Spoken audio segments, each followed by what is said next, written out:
Air India के director Amod Sharma ji के सौजन्य से मुंबई के अंधेरी वेस्ट में द क्लब में आचार्य स्वामी जी से हमारी मुलाकात हुई। मुलाकात एक अध्यात्म मुलाकात रहा, एक अध्यात्म साक्षात्कार रहा। तो आप लोग सुनना चाहिए और मनन करना चाहिए। ऐसे इंटरव्यू से आज में परिवर्तन आता है, सोच विचार। और सबसे बड़ी बात कि इन्हें भारत सरकार पद्मश्री पुरस्कार से सम्मानित किया है। के लिए हमारे चैनल सरल सत्य और शांति की मूर्ति एयर इंडिया के भूतपूर्व डायरेक्टर अमोद शर्मा जी को कोटि कोटि धन्यवाद करता है कि उन्होंने एक ऐसे महात्मा से मिलाए, एक ऐसे तेजस्वी स्वामी से मिलाए, इससे हमारे सारे चैनल की टीम धन्य धन्य हो गए।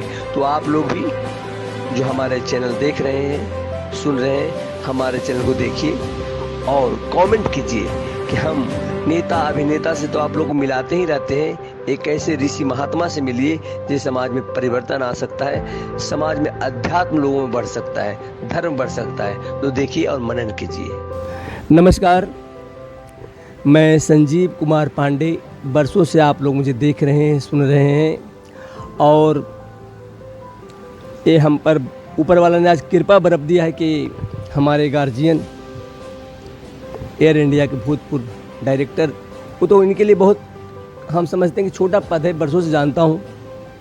अमोद शर्मा जी आज बस कुछ ही देर 5 मिनट के बाद हम लोग 77 इंडिपेंडेंट डे स्वतंत्रता दिवस में पहुँचेंगे और हम कई चैनलों में अपने समाचार देते हैं। इसे मैं यहाँ पे नाम लेना चाहूँगा, हिंदू हृदय सम्राट श्री बाला साहब ठाकरे जी का। 25 वर्षों से लिखता हूँ उनके पेपर में।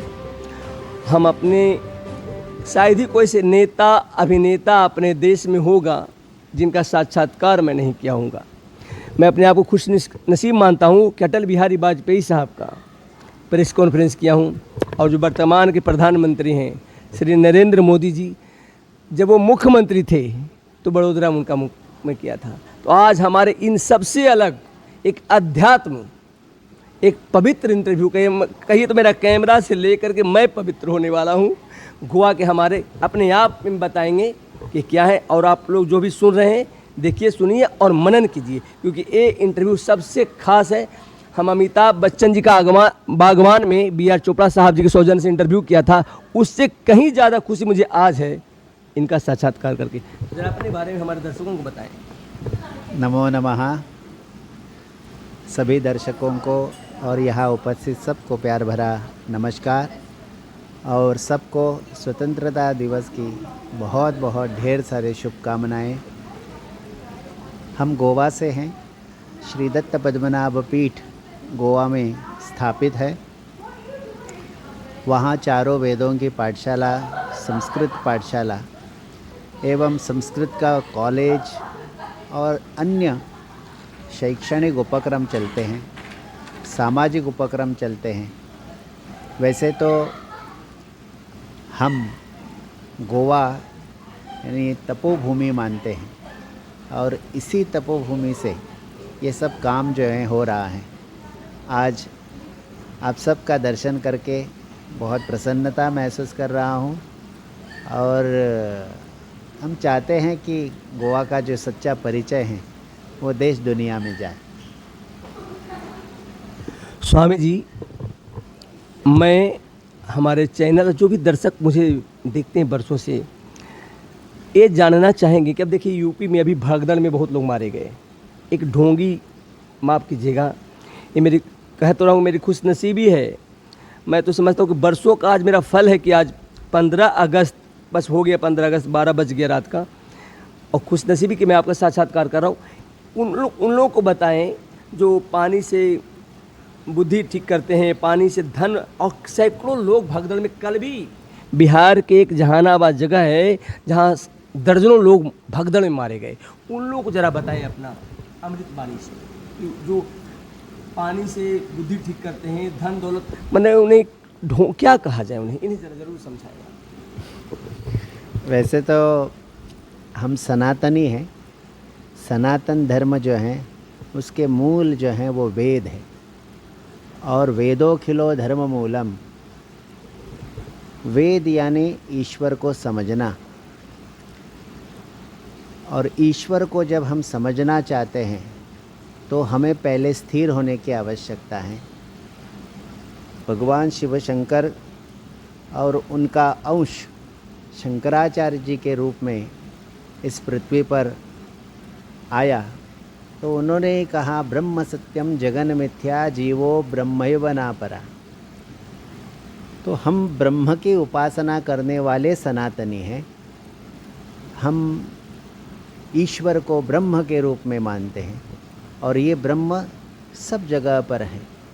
इसी को हम सनातन ब्रह्म मानते हैं। सत आतनोति इति सनातनः।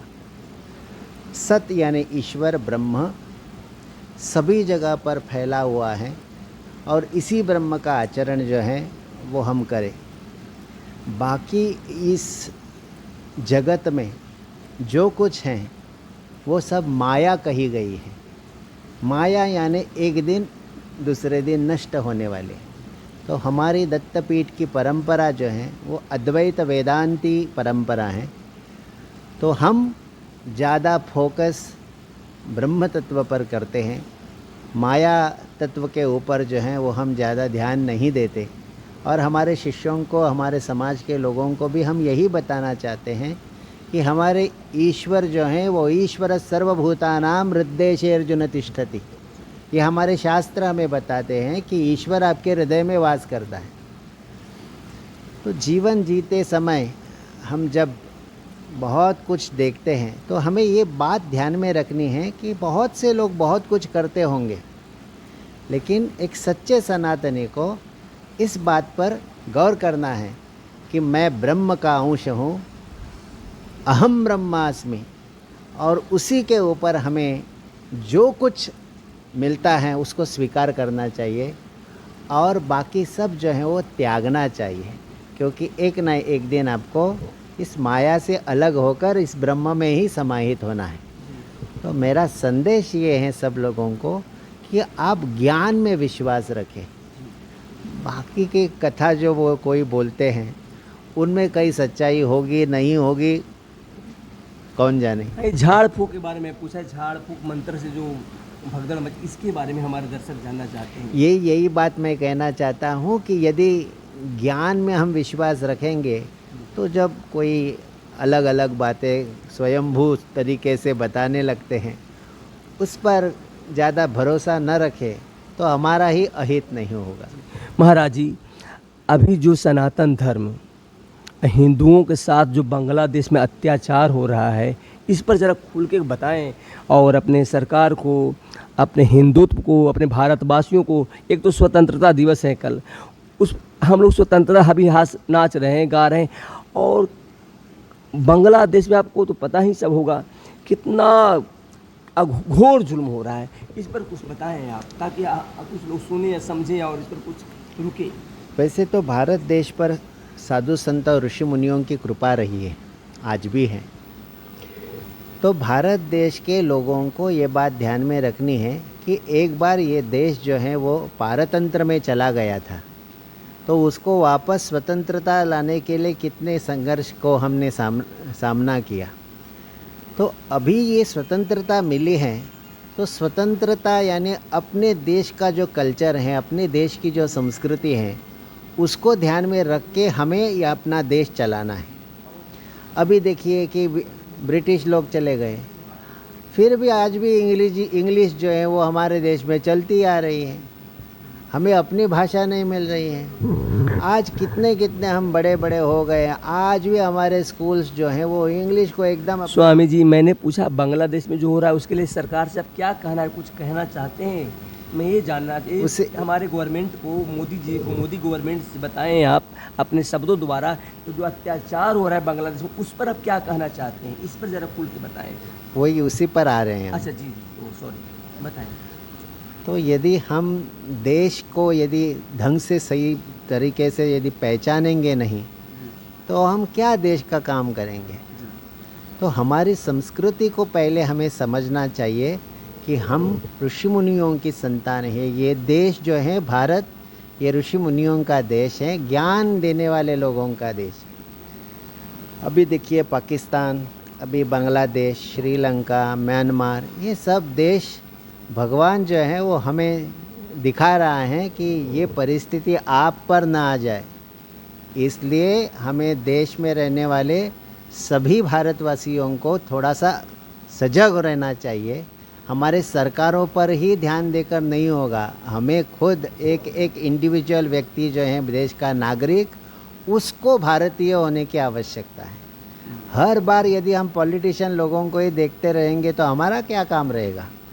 तो ये सब पॉलिटिशियन हो या कलाकार हो, ये एक एक व्यक्ति का काम है।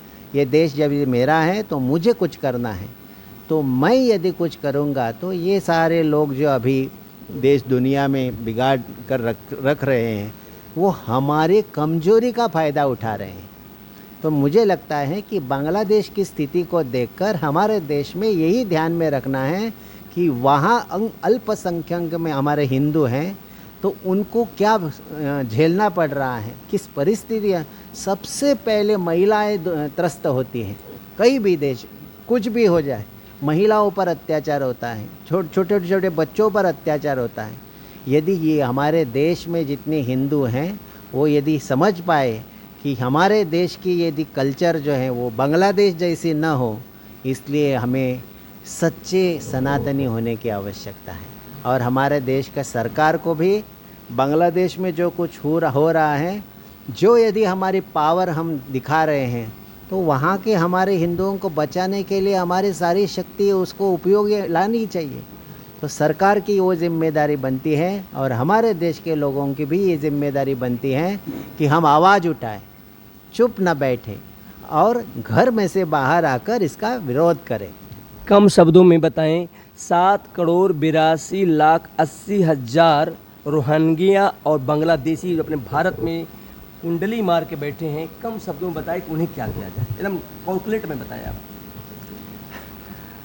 देश में कानून चलता है तो कानून के हिसाब से किसी भी देश में कोई भी जाए और वो इल्लीगल तरीके से जाए तो कानून किस काम के लिए है, कानूनी तरीके से उसको सामना करना चाहिए। बहुत अच्छा, बहुत सर। और बस कम शब्दों हमारे अमोद शर्मा जी के बारे में मुख्य पवित्र वाणी से कुछ बताएं, हमारे बहुत ही प्यारे दुलारे इनके बारे में, जिनके सौजन्य से मैं आपके पास आया। उनका अमोद शर्मा जी के बारे में मैं यही कहना चाहता हूँ कि उनका हृदय जो है वो सही में एक विशाल हृदय है, जिसमें सारे सद्गुण, सारे सकारात्मक बातें जो हैं वो उसमें समाहित हैं। तो अमोद जी शर्मा हमारे लिए बहुत करीबी है, नज़दीक है, और मैं चाहता हूँ कि भगवान उनको बहुत अच्छी लंबी आयु दे और उनका जीवन जो है वो ऐसे ही सदा आज तक दूसरों के लिए उपयोगी बना है, ऐसा ही बनता रहे। बस स्वामी जी, अंत में स्वतंत्रता दिवस हो गया, 12 बज गया, अपने शुभकामना देते हमारे सारे चैनल को, सबको, अपने देशवासियों को अपने पवित्र वाणी से। हमारे देश में हम स्वतंत्रता दिवस मना रहे हैं, 15 अगस्त सेलिब्रेट कर रहे हैं, तो सारे देशवासियों को ढेर सारी शुभकामनाएं। और हम चाहते हैं कि हम सही ढंग से स्वतंत्रता अनुभव करें, स्वतंत्र से जिए, और यही शुभकामनाएं। जय सच्चिदानंद। बस अभी आप लोग सुन रहे थे, इनके बारे में यही कहूँ कि सरल, सत्य और शांति की मूर्ति, भारतीय सभ्यता संस्कृति लवरेज स्वामी जी को सुन रहे थे। कैमरामैन बाबू मिस्त्री के साथ मैं संजीव कुमार पांडे, मुंबई।